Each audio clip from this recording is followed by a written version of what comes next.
থালার জায়গায় 2 থালা ভাত খাবে। হচ্ছে না, আলাদা করে কি সুন্দর কালার এসে গেছে। ধনে পাতা দিয়ে দিচ্ছি।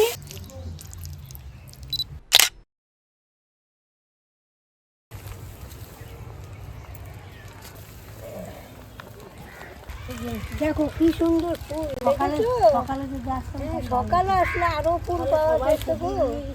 দেখো কত ফুল,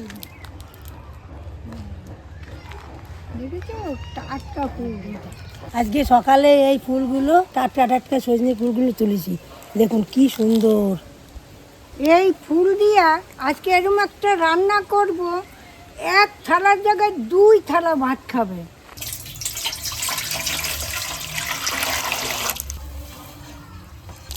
ফুলটা ভালো করে দিয়ে নিই,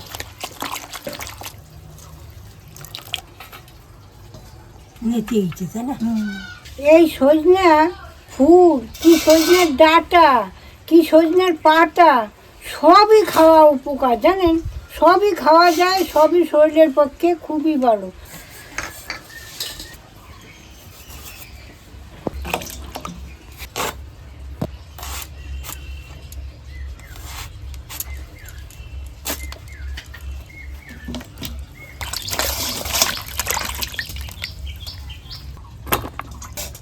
এই শস্যটা আমি বেটে নিচ্ছি, এখন পোস্তটা দিয়ে নিচ্ছি।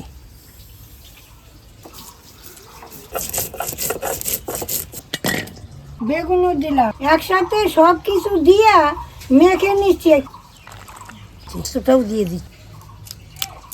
পরিমাণ মতো নুন দিয়ে দিচ্ছি, তো হলুদ দিয়ে দিচ্ছি। এইবার আমি পরিমাণ মতো চিনি দিয়ে দিচ্ছি। এইবার আমি পরিমাণ মতো তেল দিয়ে দিচ্ছি।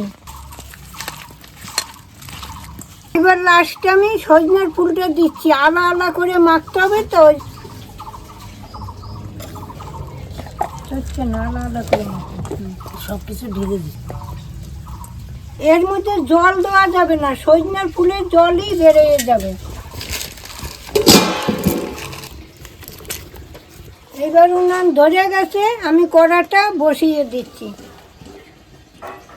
এবার আমি ঢাকনাটা খুলে দেখি। হ্যাঁ দেখুন কি সুন্দর কালার এসে গেছে। এই দেখুন গলে গেছে।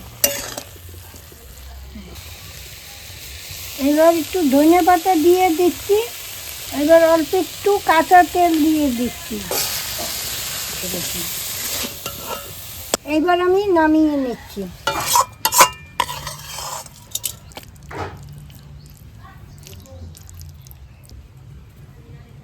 আজকে যে রান্নাটা করলাম তার নাম হয়েছে সজনে ফুলের ভাপা। তাহলে আজকে আসি, আবার কাল দেখা হবে।